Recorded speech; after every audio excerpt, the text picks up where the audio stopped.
Well, let me thank you for taking your valuable time to participate in what is our 14th legislative briefing. For 12 years, we've tried to cover as many bills related to marriage, family, life, and religious liberty as we could in the time that we had allowed, about 40 minutes plus time for question and answer. And we would try to give some worldview perspective on the ones that we thought were most important. Then last year we really changed things up quite a bit by putting the whole briefing in the context of a worldview perspective. And then we looked at bills related to that worldview perspective that we thought were most important. And this year will be different still. After the Georgia Senate elections on January 5th and the transition that took place in the White House, some things I believe have become more apparent. Sort of like the transition from the Old Testament glass darkly revelations of the Messiah to what we now see in Christ that was revealed in the New Testament books of the Bible. And what this change that we've seen means in terms of our state government and the state legislature is correspondingly less clear for reasons I'll explain. As I've said before, I'm not really sure I know what to anticipate in this General Assembly in light of the nature of the changes that have taken place in our country. But I do need to say, I don't think we'll be able to understand what our legislature and our governor are doing or not doing that they should be doing. In other words, we won't know how to judge the legislation and policy issues being debated. And here's the key, and the implications of the way they are being debated if we don't understand the nature of the problem that's actually before us. As a friend said to me on Facebook after January 6th, David, is the Republic lost? What can we do?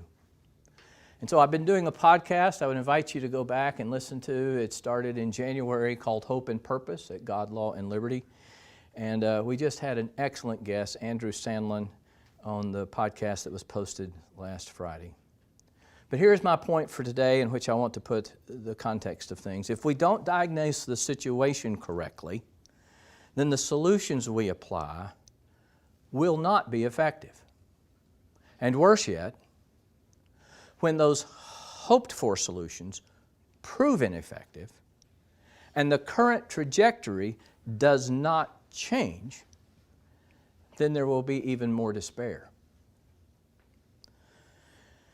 Also, by way of preparatory remarks, I will mention some statements made by some high-ranking state politicians in regard to some legislation that I think are valuable for us to look at in order to understand the worldviews that are at play.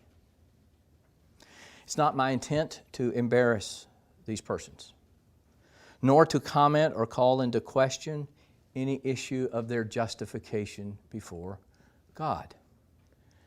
Every day, if every sin I commit were cause to doubt my justification before God, I would be hopelessly despairing.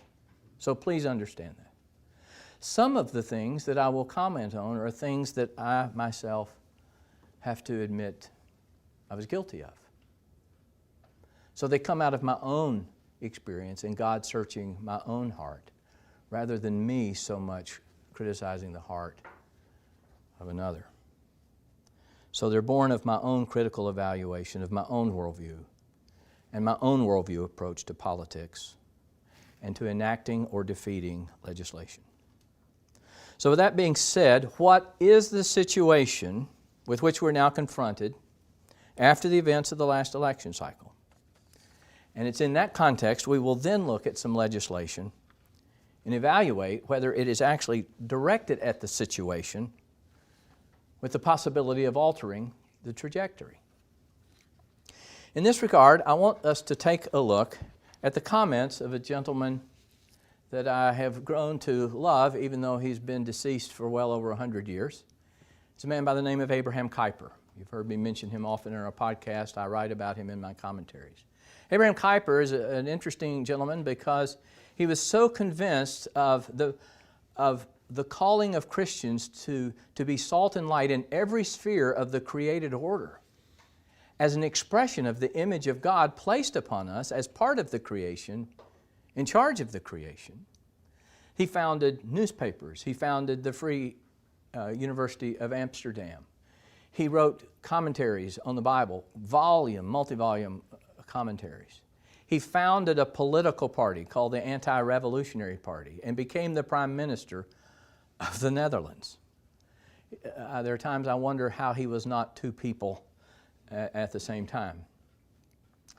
But some of the things I'm going to share that he said today are so germane to our current situation and to understanding it. And there was a Congress in 1891 called the First Christian Congress on the Social Question. And the Protestant nations, we would probably still say the Reformed nations of Europe, pulled together to look at the increase of social democracy coming out of France and the root principle of no God, no master, and the effect that was now having in the rest of Europe and the push towards socialist structures. Now, if you don't see that we have a push towards socialist structures and a social democratization where nobody can say anything to anybody and we're all against each other and everybody is supposed to somehow be leveled, then you might want to just turn off if you don't have any inkling that some of those things are bubbling out there, okay? And so he spoke to them, and what he said, I think, was so germane to diagnose our problem, and then we will look at how we're doing in addressing that problem. Now, here's what he said, that Europe was facing what he called a social question. And here is how he defined what a social question was. The term social question means, in the most general sense, that serious doubt has arisen about the soundness of the social structure in which we live. That public opinion is divided as to the type of foundation on which a more appropriate and more livable social order may be built.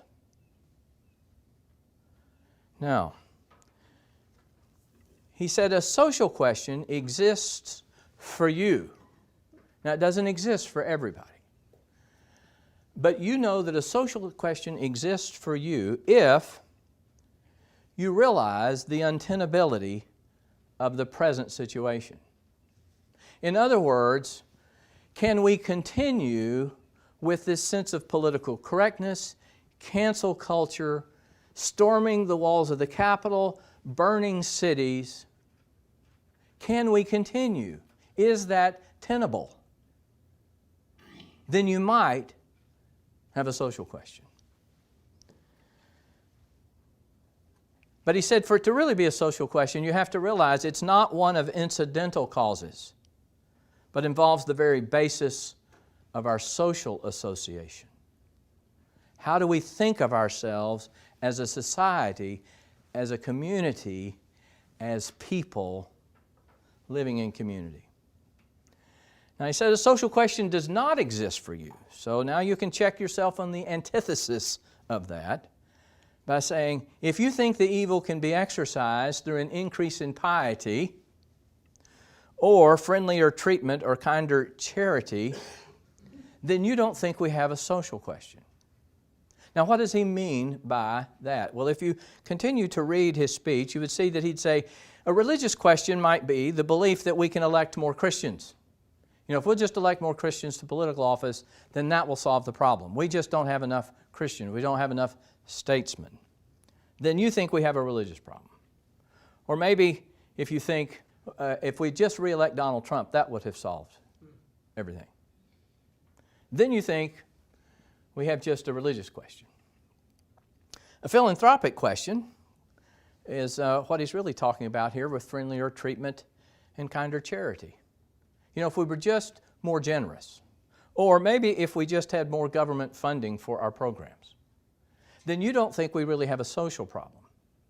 It can be fixed with money. It can be fixed by electing more Christians, more AOCs, more whatever it is you think it is that we need. And he says, therefore, you really think all we have is a religious question, and possibly a philanthropic question, but not a social question. See, I would suggest to you that there's a sense in which that it is really more than a religious question, as we'll see. It's the very foundation of our society. And so Kuiper says this, when you see deterioration so widespread, it suggests the presence of a general cause. And this cause must be sought in the ideas which have predominated. Nothing other than probably what many of you believe, that ideas do have consequences. And so when we see that these problems are not isolated to the south, or just to the north, or just to the east, or just to the west, but that they spread across a whole nation, across the whole social order, when you don't anymore trust in the media, you don't trust in the Congress, you don't trust in the Supreme Court that won't hear cases that are vitally important, when you see your state legislature ducking on issues year after year, you begin to see this isn't just a problem in Tennessee or the South or one place.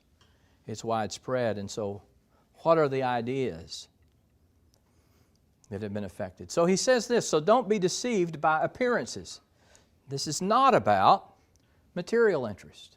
If you really think this is about income inequality, he's saying, then you don't really see the nature of the problem of a social question.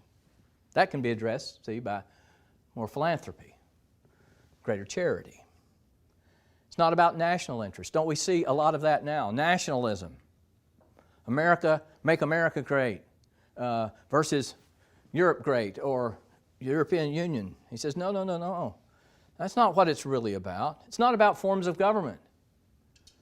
Well, if we could just, have a different form of government, if we could change the Constitution so that he said, don't be deceived by that. It's not differences between confessions of faith. Now, that to me was the most striking thing, because the church has been known throughout history to have great conflicts over questions of confession. I mean, let's just be honest about it. We had the Catholic Church, and then we had Luther. Well, that was a dispute over confessions. How far Pelagian do we want to be versus Augustinian do we want to be? And then Luther left it within the reforming of the church. Calvin took it to reforming of all of society and the sovereignty of God over all of creation, not just within the church. So that began to change things further. Then you had the Anabaptists, right, who came along that sort of were a pushback against the Reformation. We've had huge clashes over confessions of faith. But it wasn't the point where we didn't believe there was a God who was in the beginning, who created. You see, we're now in a society, as Kuiper later told the seminarians at Princeton in 1898, you will not avoid the problems of Europe because you're no longer hermetically sealed off by the oceans. And we are no longer even in a pagan society that believes in God and gods, but in a society that believes it has moved past such beliefs as if it is outdated. And that's a different environment. And then he says this, let alone is this really a struggle between the spirit of conservation and the spirit of progress. In other words, this isn't about liberals and conservatives. And we're going to see that in just a moment. It's about shades of gray on the same root principle. Here's what he said. It is about resisting or obeying the God of the gospel. Human pride desires its own sovereignty and remakes religion. Think of the comments about Obama and Hillary Clinton.